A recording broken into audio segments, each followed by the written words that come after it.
बेचारी बहू। सरिता की शादी एक अच्छे परिवार में हुई है।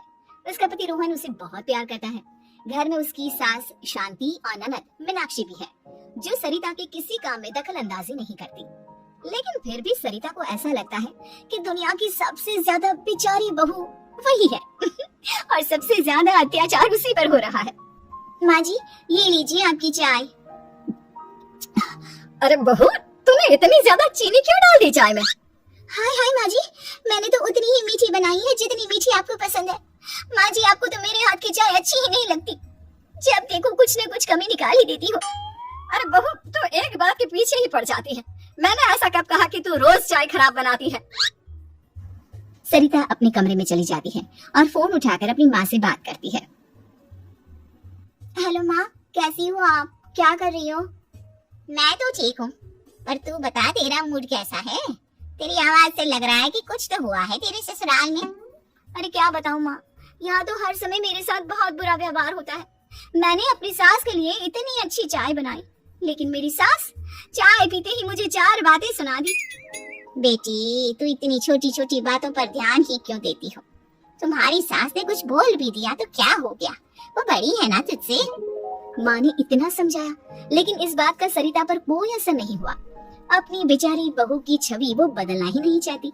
अगली सुबह सब नाश्ते की टेबल पर बैठकर नाश्ता कर रहे थे, तभी सरिता ने अपने पति से कहा, सुनिए जी, मुझे ना आज बाजार से कुछ सामान लेकर आना है। आज आप ऑफिस से आने के बाद मुझे लेकर चलना ना। भाभी, मुझे भी कुछ किताबें खरीदनी है। आप दोनों जा ही रहे हो तो मेरी किताबें भी ले आना। लो, अभी तो बात ही की है बाजार जाने की, तो एक फरमाइश आ गई। माँ जी, आप भी बता दो कुछ, और हाँ, मोहल्ले वालों से भी बोल दो अगर वो कुछ मंगवाना चाहते हो तो। बेचारी मीनाक्षी अपना सा मुंह लेकर रह गई। ये सब देखकर रोहन से चुप नहीं रह गया और वो गुस्से में बोला, सरिता, क्या हो गया है तुम्हें? मीनाक्षी ने तो सिर्फ किताबों के लिए बोला है। तुम्हें मीनाक्षी से इस तरह से बात नहीं करनी चाहिए। माफी मांगो उससे अभी। क्या? मैं माफी मांगू? दिन भर आपके घर की काम करूं मैं, आपकी और आपके घर वालों की बातें सुनूं मैं, और अब माफी भी मैं मांगू? ऐसा कभी नहीं हो सकता। ये बोलकर सरिता वहाँ से चली जाती है। एक दिन उनकी पड़ोसन घर आती है। अरे सरिता, क्या कर रही है? और क्या करूंगी भाभी जी, बस घर का काम ही कर रही हूँ। आप बताओ कैसे आना हुआ?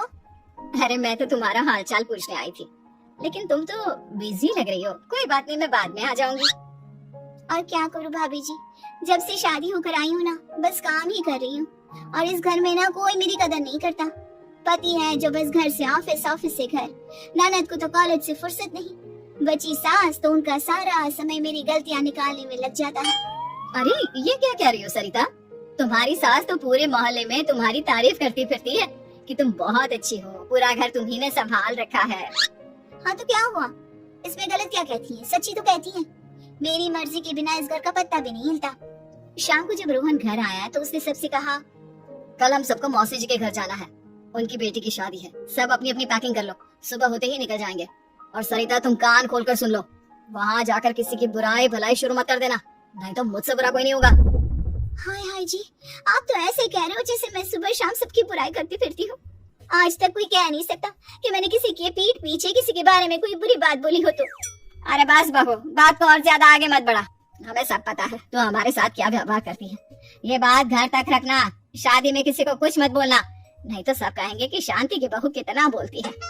हाँ हाँ, सब कुछ मैं ही बोलती हूँ ना। आप लोग तो हर समय फूलों की बारिश करते रहते हो मेरे ऊपर। सारी गलती मेरी है जो मैं इस घर में आई, सबका कितना ध्यान रखती हूँ, लेकिन फिर भी मेरी तो आप लोगों की नजर में कोई कदर ही नहीं है। अगली सुबह सब लोग मौसी जी के घर पर चले जाते हैं। वहाँ पर शादी का माहौल होता है, सब जगह चहल पहल होती है, बहुत सारे मेहमान आए हैं। सरिता को वहाँ बहुत अच्छा लग रहा है। वो अपने मन में सोचती है, यहाँ कितना अच्छा लग रहा है, कितनी रौनक है। मैं यहाँ किसी से ज्यादा बात नहीं करूंगी। अगर मेरे मुंह से कुछ ऐसा वैसा निकल गया तो रोहन जी तो मुझसे गुस्सा हो जाएंगी।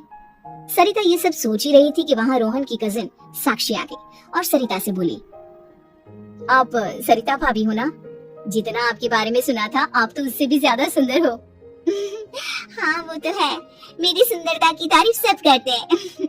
मेरे मायके में तो सब यही बोलते हैं कि रोहन जी की किस्मत बहुत अच्छी है जिन्हें मैं मिली। लेकिन आप कौन है?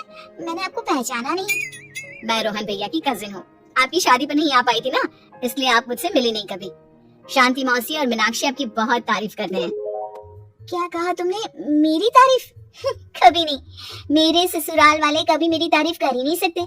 मैं इतनी अच्छी हूँ, मेहनती हूँ, लेकिन उन्हें तो मेरी कदर ही नहीं। सारा दिन घर का काम करती हूँ, फिर भी मेरी सास ना मुझे सुनाती रहती है, और पति भी मेरी सास की साइड लेते हैं। ना कभी बाहर ले जाते हैं, ना कहीं घुमाने।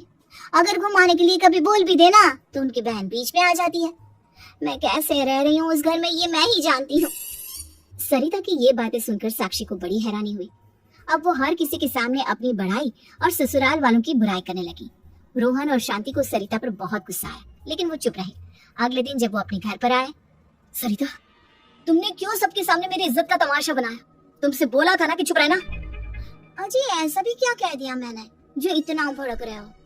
तुम जहाँ जाती हो अपना रोना शुरू कर देती हो, कभी किसी दूसरे की बात ही नहीं सुनती, बस अपनी कहती रहती हो। तुमने सबके सामने हमारा तमाशा बनाकर रख दिया है। हे भगवान, मुझे अपने पास बुला ले। जिस घर में मेरी कदर ही नहीं, उस घर में मेरा क्या काम? अरे क्या करूंगी मैं यहाँ रहकर? जो भी आता है मुझे सुनाकर चला जाता है। मैं तो किसी से कुछ नहीं कहती। सीधी सादी बहू मिल गई है ना सबको, तो जो जी में आए वो करो। सरिता ने अपने आगे किसी को कुछ बोलने ही नहीं दिया, और उस दिन भी उसने सबके सामने खुद को बेचारी बना ही दिया। अगले दिन मीनाक्षी कॉलेज के लिए लेट हो रही थी, इसलिए वो हर काम जल्दी जल्दी कर रही थी। अपना नाश्ता लेने किचन में गई और पतीले में रखे गरम दूध को गिलास में डालने लगी। दूध का पतीला उसके हाथ से छूट गया और गरम गरम दूध उसके हाथ पर गिर गया। ओए माँ, हाय मेरा हाथ, माँ मेरा हाथ जल गया। मीनाक्षी की आवाज सुनकर सरिता दौड़ती हुई आई। ये क्या किया तुमने? तुम्हें नाश्ता चाहिए था तो मुझसे बोल देती, मैं क्या मना करती थी? अब पता नहीं कितने दिन की मुसीबत पाली तुमने। सरिता मीनाक्षी को उसके कमरे में ले गई और उसका बहुत ख्याल रखा। उसका इस तरह से ख्याल रखना शांति और रोहन को थोड़ा अजीब लगा। माँ, सरिता के दिमाग का भी कुछ पता नहीं। कल शादी में सबको इतना कुछ बोल कर आई है हमारे बारे में, और अब मीनाक्षी की कितनी अच्छी देखभाल कर रही है। ये ऐसा क्यों करती है? बेटा, तेरी बीवी की ना आदत हो गई है सबके सामने खुद को बेचारी दिखाने की, और आदत इतनी जल्दी नहीं बदलती। जब ये बोलना शुरू करती है तो रुकने का नाम ही नहीं लेती, इसलिए इसे पता ही नहीं चलता कि ये किसके सामने क्या बोली जा रही है। लेकिन दिल की बहुत अच्छी है। हमें भी अपना दिल बड़ा करके ये जैसी है इसे स्वीकार करना चाहिए।